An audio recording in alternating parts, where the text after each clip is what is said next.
Hello everyone, today we'll discuss about the quantities. What are physical quantities? We'll categorize them into fundamental and derived quantities. Now what do you mean by quantity? Anything that can be measured is called a physical quantity. For example, you can measure your height, that is actually the length. So that is a physical quantity. We can measure the mass also, that is also a physical quantity. So these are physical quantities which can be measured. Like you can't measure happiness or sadness. Now there are two types of physical quantities. There can be fundamental physical quantities or derived physical quantities. Among fundamental physical quantities we are having mass, length, time, electric current. So current is fundamental quantity, not the charge. Then there is temperature. Then we are having luminous intensity. This is related to your optics. And then we are having amount of substance. So these are your fundamental quantities. Since we are revising that, so I'll quickly just go through these. These are physical quantities, and beside these are the 7 fundamental quantities. Beside there are like 2 supplementary quantities. One is your plane angle and another one is your solid angle. Solid angle is, you all must have seen ice cream cone. When you invert that cone, when you invert that, the angle made at its vertex is called solid angle. Means that is just can be taken as one example. So here what are the units? Now coming to the units, mass is measured in kilogram. These are the SI units. Length is measured in meter. Time is in second. Electric current is in ampere. Temperature in Kelvin. Luminous intensity is candela. And amount of substance is in mole. Plane angle is in radian. Solid angle is in steradian. Okay, so these are the units. And accordingly units we can write the dimensions. Now what are dimensions basically?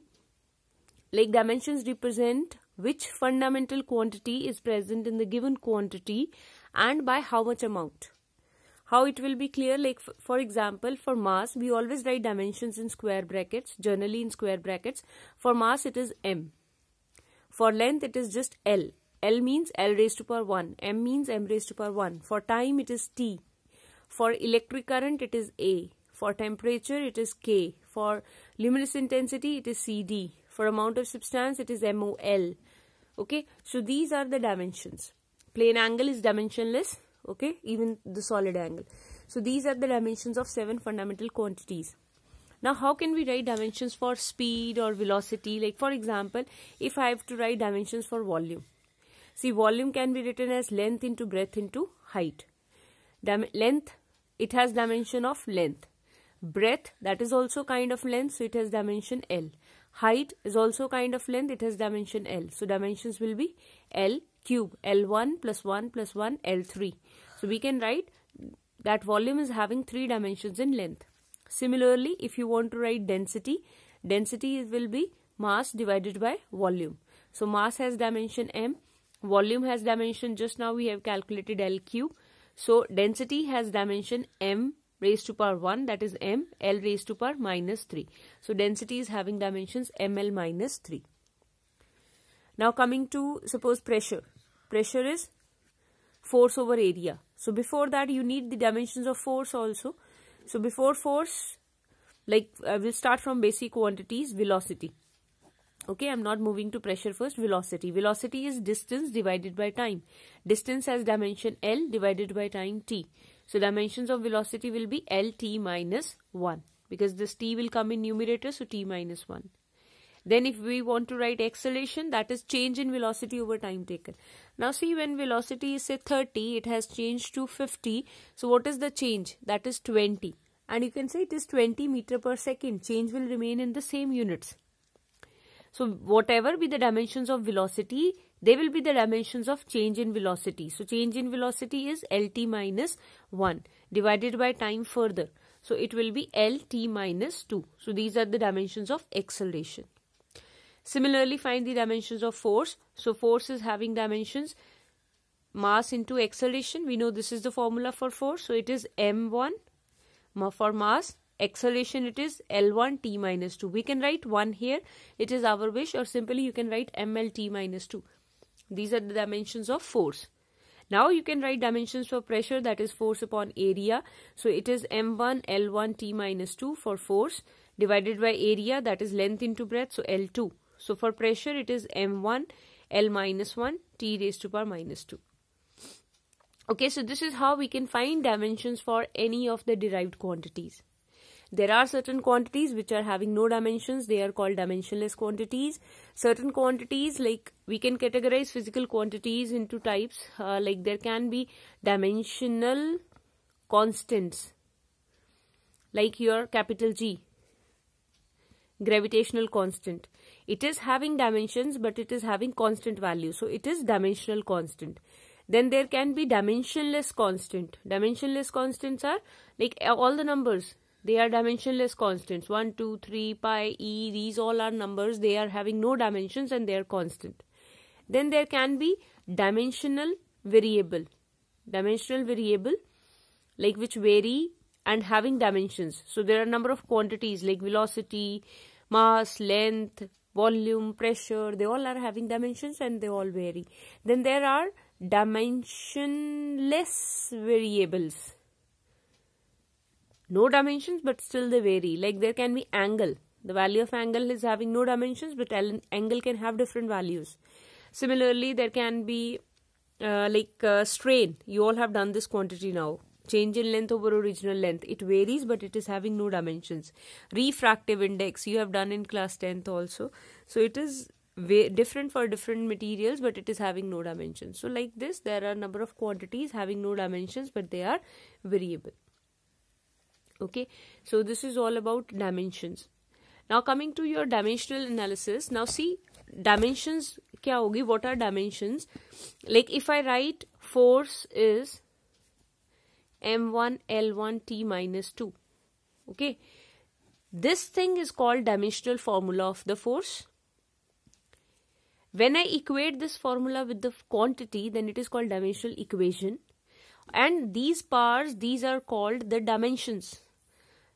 They are the powers, dimensions are the powers to which basic fundamental quantities are raised in a given dimensional formula. Like for mass, the power is 1. So we can say that it is having one dimension in mass, force is having one dimension in mass, one dimension in length, and minus 2 dimension in time.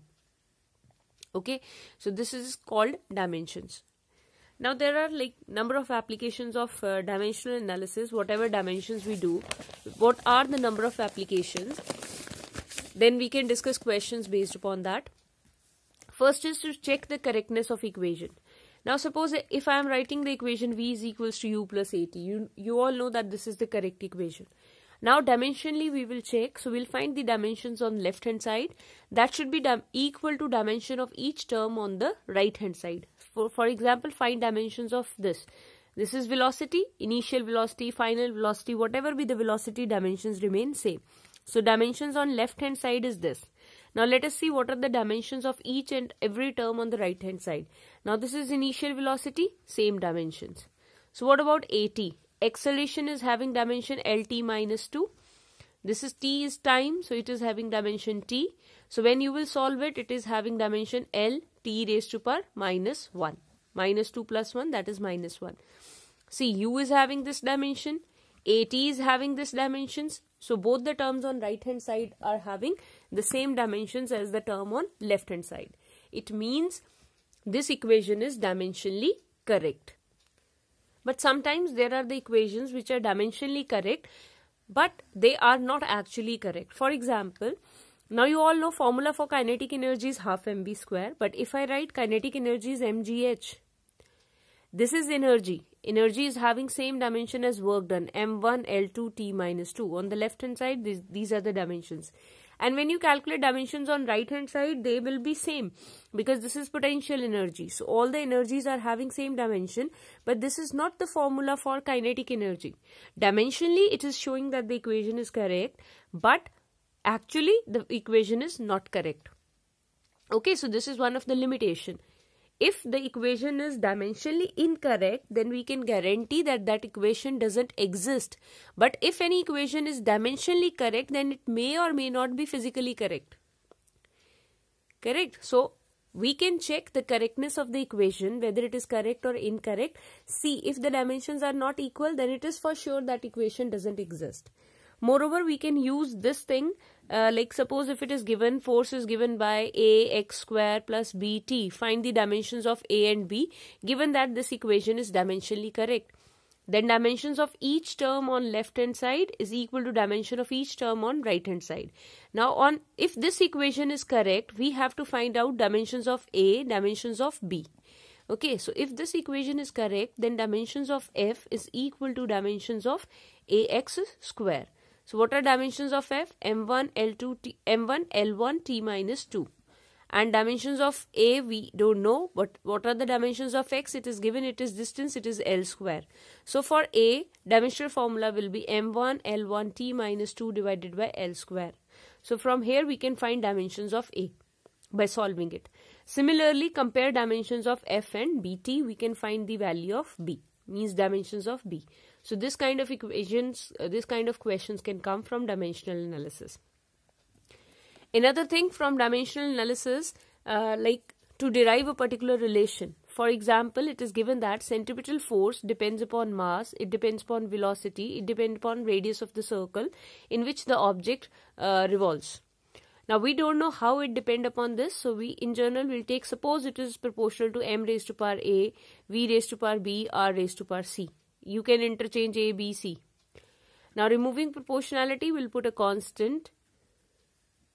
Constant is dimensionless. Next step is putting dimension on both sides. m1 l1 t minus 2. K is dimensionless. Mass m, v velocity lt minus 1 raised to power b, and distance r, that is l raised to power c. So here m raised to power a only, l raised to power b from here, l raised to power c from here, l raised to power b plus c, and t raised to power minus b. It is m1 l1 t minus 2.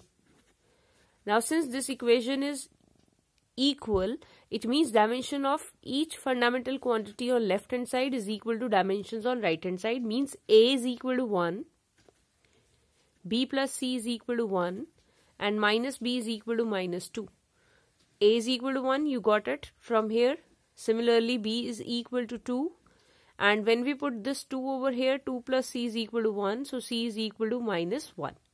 Now put this a, b, c over here in this equation. You will get f is equal to k. M raised to power a means m raised to power 1. V raised to power b means v raised to power 2 divided by r. Or why it is divided by r? Because it is r raised to power minus 1. So we can arrange it in k mv square over r. This constant is found experimentally always. So this is again the limitations, that by dimensional analysis we can't find the value of constant. But we can otherwise tell you the basic expression, what will be the expression. But we can't find the value of constant by dimensional analysis.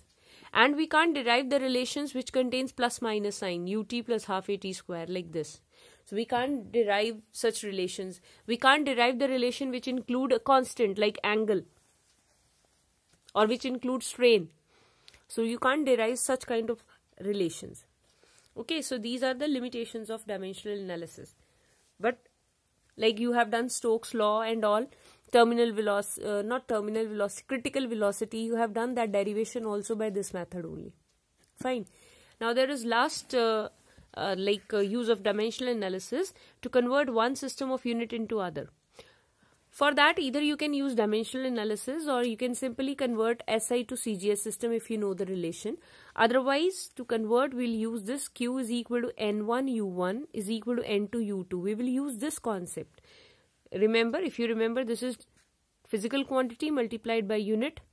Like 10 meters, it will be equal to 1000 centimeters. This is numerical value, this is unit.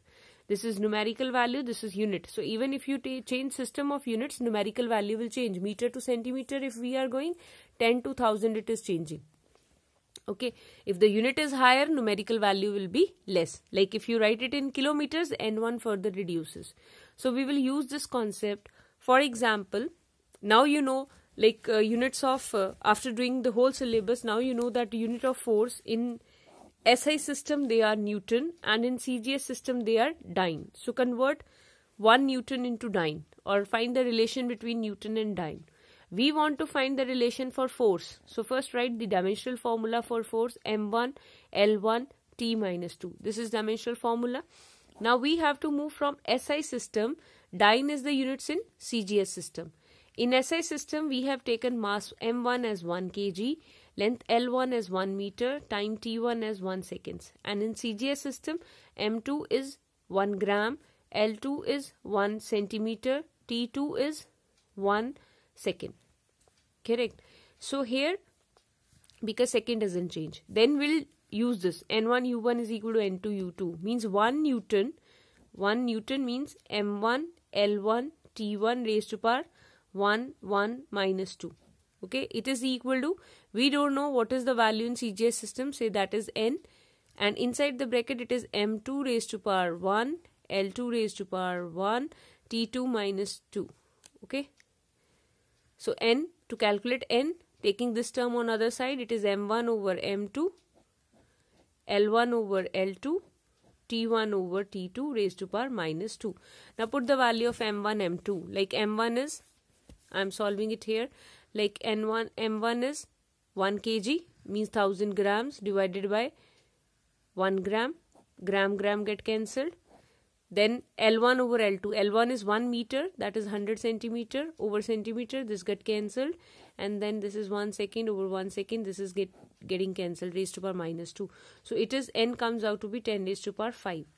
It means 1 Newton is equal to 10 raised to power 5 dynes. So this is how we convert one system of units into other. So first write in which system of units value is given to you, and you have to go to which system of unit. Fine. So this is how we use this dimensional analysis. First to check the correctness of relation, second to derive the relation, and third one is to convert from one system of units into other system of units. Okay, so this is all about dimensional analysis. Now we'll try questions based upon it.